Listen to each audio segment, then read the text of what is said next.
I tell you what, we're real excited right now. I think this team could really be good by the end of the year. I don't think we're probably ready to be great yet, but I really feel like if we progress, we can really make something of ourselves and make some noise at the end of the year. So, you know, it's early right now, and but we've got some guys that are excited. You know, we've got a lineup I think that the Iowa State fan base is going to get excited about. There's not many holes. If we stay healthy, there's very few holes. And obviously last year we had some holes, and so you always knew when to go to the bathroom. And hopefully this year we keep them all in Hilton and where they need to be. Well, Willie's a three-time All-American, so just from a credential standpoint, he brings a lot to the room. And you know, not knowing Willie very well, when he got here, I knew his wrestling credentials, but just the kind of the kid he is, and he's solid, and he's obviously the senior leader of this team, and I mean senior in a senior citizen standpoint, and not as a class senior, but he's very kind of taken over leadership, which is unusual for a kid to transfer in and not be really part of the team until the summer to come in and establish some leadership, and he's already doing that.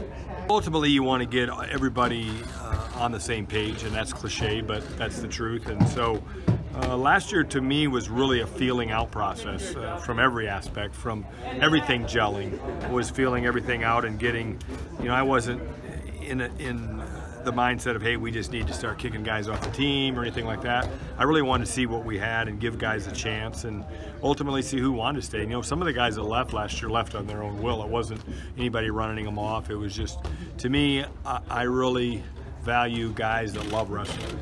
And if you love wrestling, you're going to improve a lot. And so I think we got a room full of guys that love wrestling right now.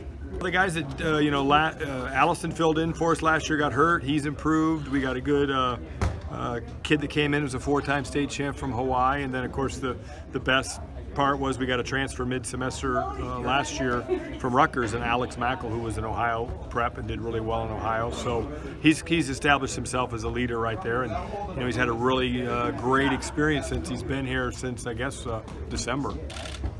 Really good.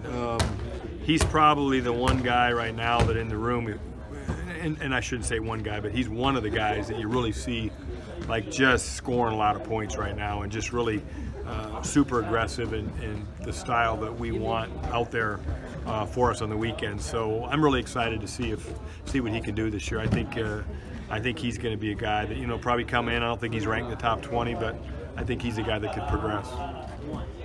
Well, you know, if he goes, you know, the Southern Scuffle will be a good test because, you know, you got Penn State there, and I think you probably have the number 1 and 2 ranked guys in his weight there if North Carolina State's there, because I think Hidlay's ranked second. But more than anything, just to see how he competes at a real high level, and that's the highest level. And so, yeah, I mean, what do you do as a coach if the guy goes and, you know, has a great weekend?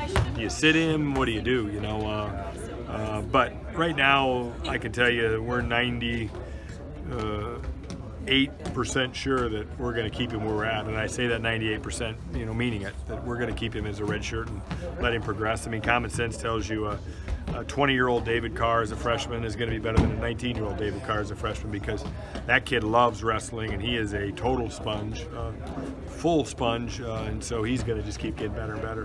I say he's kind of like that new puppy you get that just runs around the room and wags his tail all the time. That's David. You're not going to catch the guy in a bad mood. He's upbeat, he's positive, you know, he's a mat rat, he's in here all the time.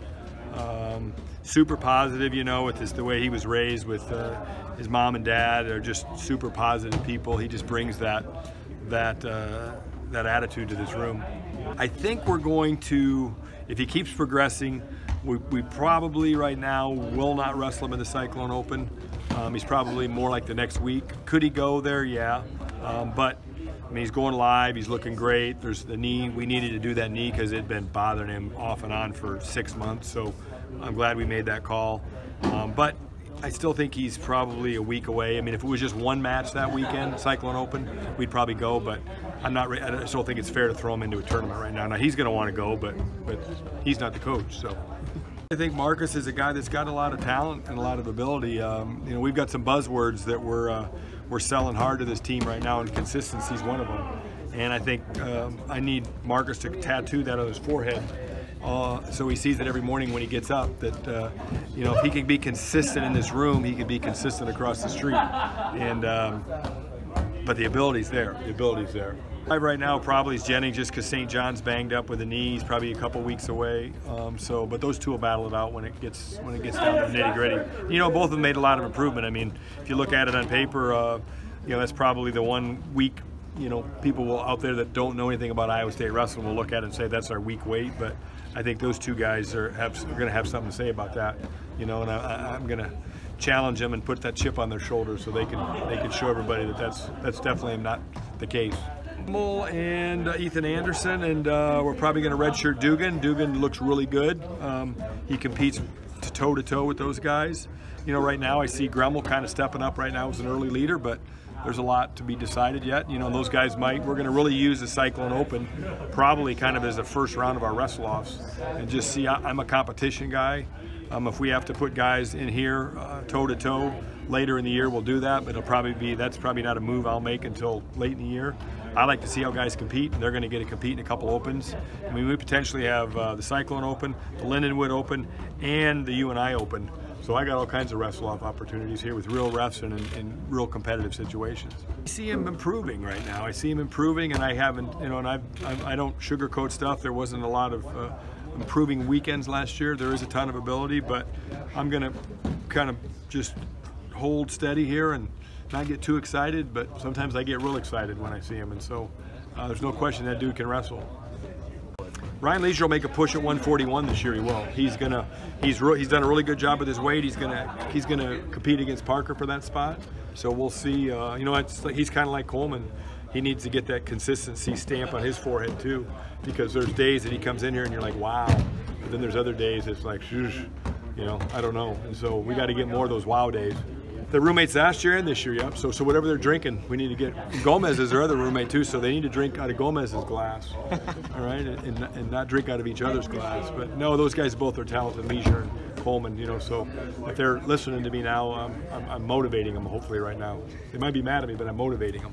Talk about him, he'll come get you. Yeah, no, he's just, you know, he's a great competitor. He loves wrestling, and so I know he's already got his, you know, he knows who's out there.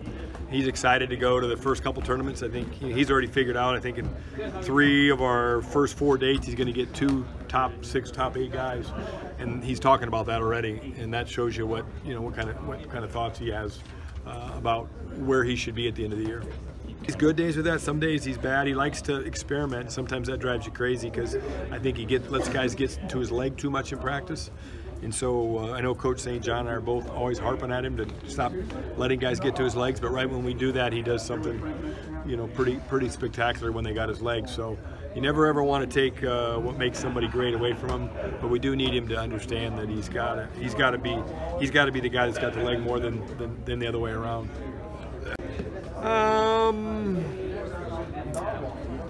You know, Parker early was really, you know, really impressive, and he's just kept that consistency. You know, I like his consistency. You know, we got some guys that can wrestle. I mean, we got some guys that, you know, Willie Miklas can wrestle pretty darn good. You know, I feel like Gremmel's made really big strides. Colbray's made strides. You know, we've up and down the line. I think there's somebody at every weight. You know, if you look at the #1 guy we got at every weight, we got some guys that if this team can progress. We got 10 guys, and that's nice when you have 10 guys. You know, I think Chase is, he's a hard guy to read for me. He really is. I got to get a feel for him.